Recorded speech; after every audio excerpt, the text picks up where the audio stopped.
I'm Scott Allen Miller. It is the 21st of March, 2023. This is my vlog of daily life in Leon, Nicaragua, and I am told that I talk way too fast on this show. We're going to do something about it. I'm going to do my best to slow down because I'm from upstate New York. We go fast. It's just how we are.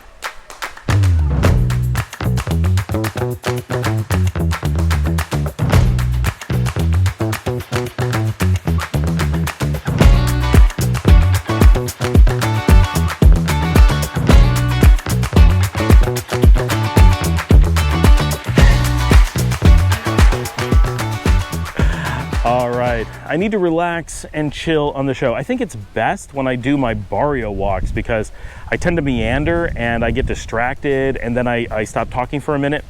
I am told by Nicaraguans who watch the channel that I speak so quickly that the closed captioning is unable to keep up with me. That's a ridiculous situation. I'm gonna head over here and see if I can get out of some of this wind. We had this nice kind of, not storm, but we had these beautiful clouds roll in, and it is a gorgeous late afternoon here in Leon. I don't even know what time it is. I forgot my watch and my phone, and I'm kind of just enjoying being out. Oh, that looks good. I like the colors and everything. I've got these glasses on, so who knows. So on today's show, today is Tuesday.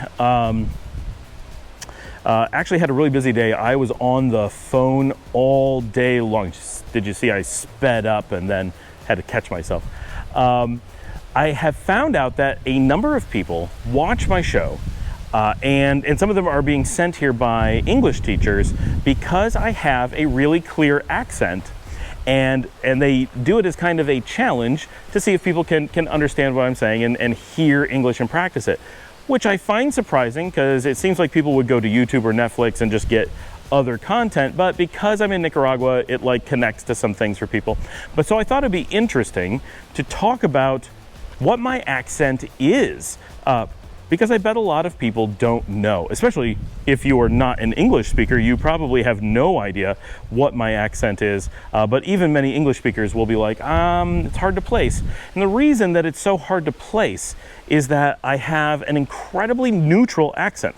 The accent that I have is known as the Buffalo Cleveland accent. My family is from the Cleveland area for many generations, and I was born in the Buffalo area. Now, technically, I was born in the city of Rochester, and Rochester does not have the Buffalo accent. It has a similar accent that is kind of like Buffalo mixed with Boston.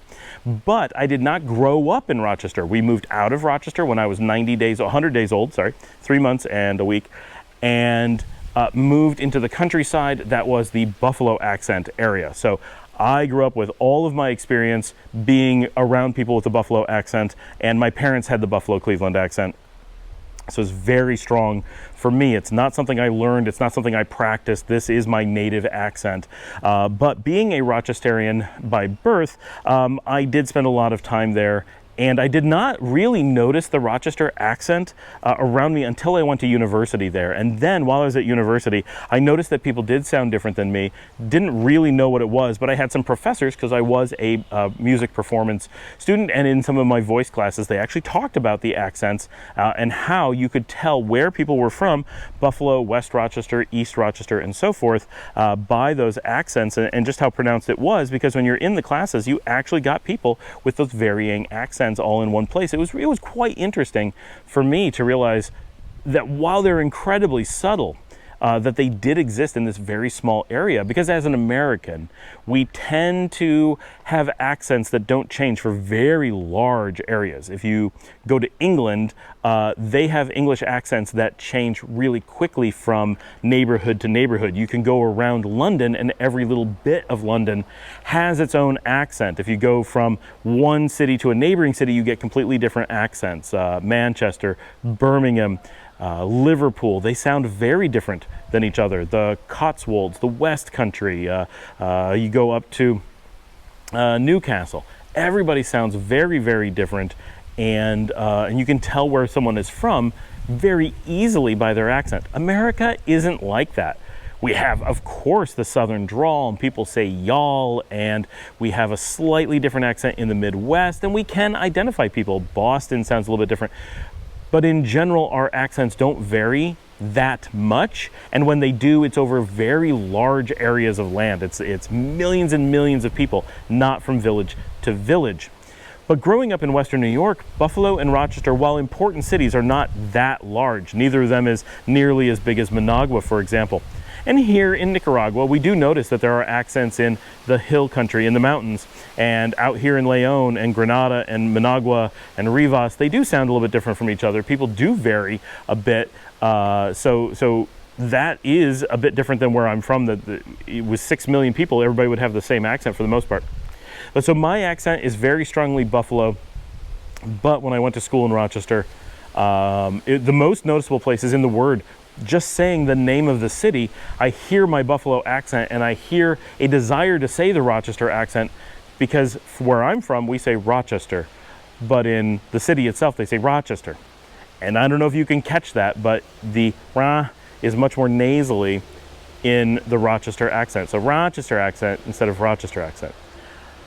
And it's strong enough, it's noticeable enough, that I actually had a friend, so this happened to two people. One, he was in Paris, France, and he was at a hotel, and he said something at a counter, and a person came up behind him and said, "Excuse me." And I said, are you from Rochester, New York? And he said, "Yes." "How did you know that?" And the woman said, "Well, my grandfather visited Rochester at some point, and he described the accent so well that when I heard you speak, I recognized it immediately." And he was like, "This is crazy that you could be picked out." Americans do not expect to be picked out by your city unless you're like from Boston. Boston you can recognize anywhere. But other than that, you don't expect to be able to pick people out in that way from a small city in upstate New York. No one realizes that there's these different accents throughout the region. Another friend from Rochester worked in Florida in Disney World, and she had someone come up and very similarly say, "Oh, are you from Rochester, New York?" And she thought nothing of it because they have their cities on their name tags. But she later realized she was not wearing a name tag at the time that it happened, and they had guessed based on her accent, and she was like, that's crazy. But both of those people, I can attest, had very strong West Side accents, which are stronger than the East Side accents. But so that is my accent. And in the United States, in American English, the Buffalo Cleveland accent is considered neutral. That is the master accent, not because it's the source of anything, not because it's the root. It is the clearest, most just a neutral accent that you can have within the country. And so the entire country recognizes it as what you want to have, like on television, on newscasts, that kind of thing. And no part of the country is like, "Oh, we know where that's from," right? It's a confusing, it could be from anywhere. Anyone who speaks really clearly will basically sound like they're from that region. My lexicon, however, which is a bit different. Lexicon is the set of words that you use. It's like your vocabulary, but the difference is your vocabulary is more like the number of words that you know. I may get this definition wrong, but the number of words you know and could use is your vocabulary, but the set of words you do use is your lexicon. My lexicon is not the Buffalo Cleveland lexicon. I use the Pittsburgh lexicon, and you can hear it in certain things that I say fairly often in many cases. And the one that I always like to use as an example is that I say reading. I use the term reading, the verb reading, and I can say, so to read, meaning to make ready. And this is not a slang word or anything like that. This is an old German word that became popular in Pennsylvania Dutch, which is a German dialect that my family spoke for a long time. And in the Pittsburgh region, in Pittsburghese, where there is an accent that I don't have. I don't have the accent, just the lexicon. That verb, which was available in Old English, remains popular. It's still completely correct English in all regions. Anywhere in England, anywhere in America, anywhere in Canada, it is proper English to use to read. So you can say things like, "I'm getting ready." "I am redding up my room." "Please red up your room." We often use it to, not like cleaning. That would be "please clean your room," right? That would be like mop the floor, sweep the floor, dust. That's cleaning.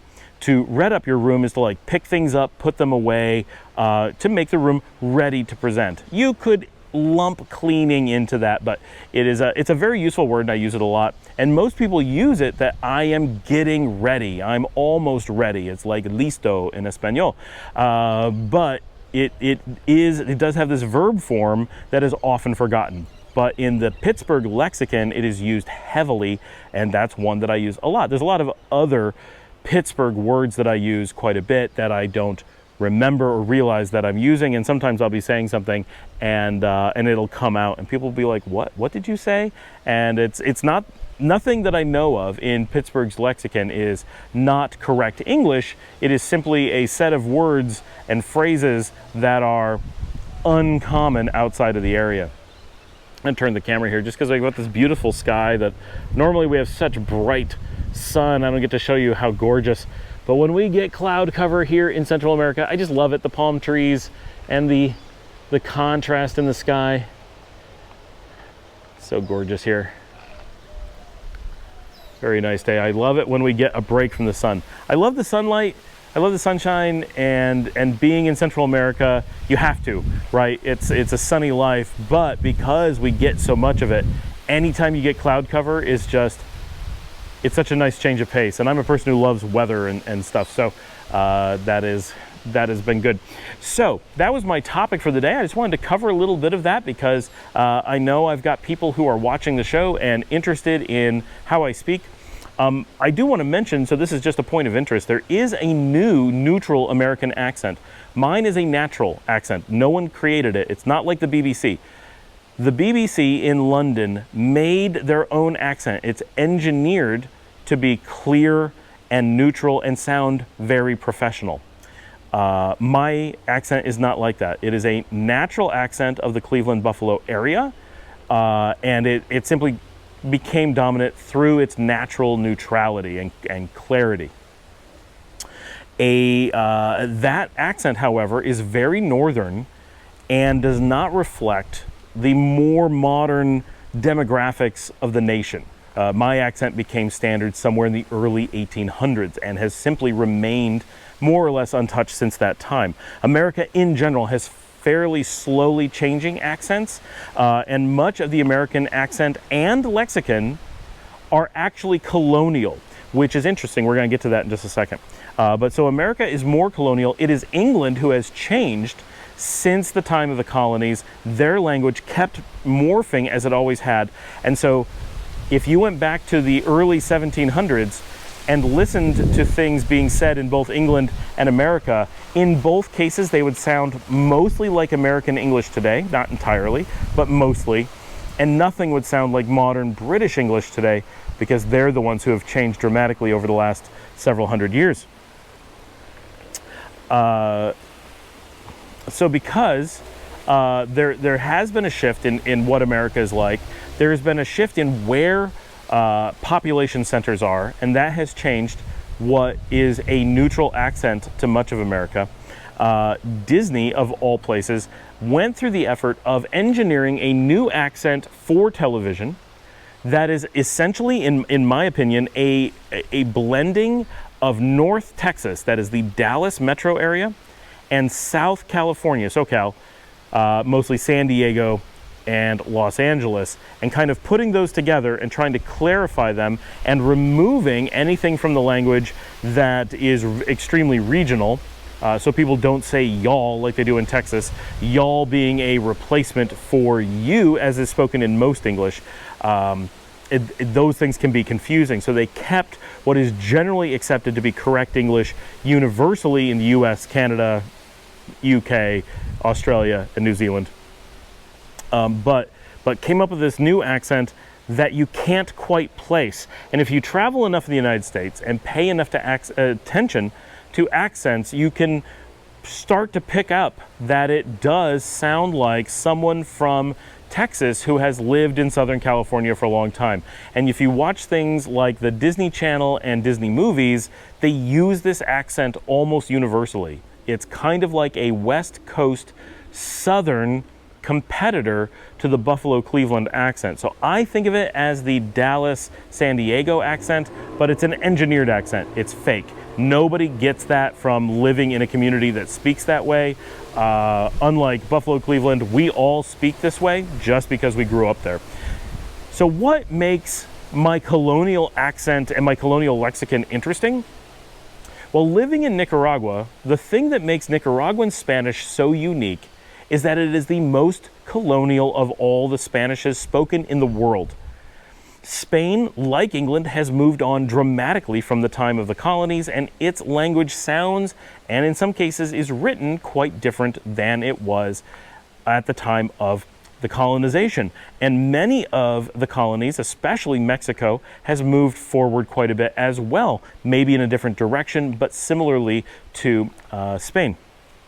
Nicaragua, for many reasons, one being the oldest of the colonies, but also of the mainland colonies of the Spanish Main, and also being more isolated in many ways than any of the others. Nicaragua has spent the most of all the time of all of the Spanish colonies. It has been so isolated compared to most of the others that it has managed to hold on to a really large degree of its colonial Spanish over the years. And so the accent to a small degree and the lexicon to a large degree are actually older than all the countries around it. So when you hear people speaking Nicaraguan Spanish, when you learn Nicaraguan Spanish, you have to learn a number of language rules. The most obvious one is our use of the word vos, which is another form of you. Vos is like you in English, and tu is like thou in English, but very few English speakers know their yous and thous, and so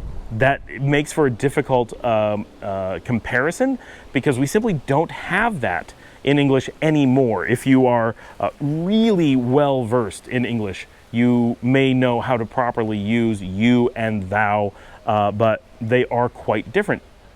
But to give a quick example, you is formal or semi-formal. What's really different in Spanish is that there are 3 levels of formality in most places. So if you're in, say, El Salvador, you can use tu to be informal, vos to be kind of formal, and usted to be very formal. And you can kind of hear this in English. We don't have the middle vos form, but tu is like thou, has a T, and usted is like you, it has a U at the beginning. We write it with a Y, they write it with a U, but it's the same basic sound at the beginning. Sorry, the battery died there, or the heat overtook the camera again and it crashed. But so that is the story of my accent and my lexicon. That helps you understand what I'm speaking, why I sound the way that I do, what makes me kind of unique or uniquely not unique as an American.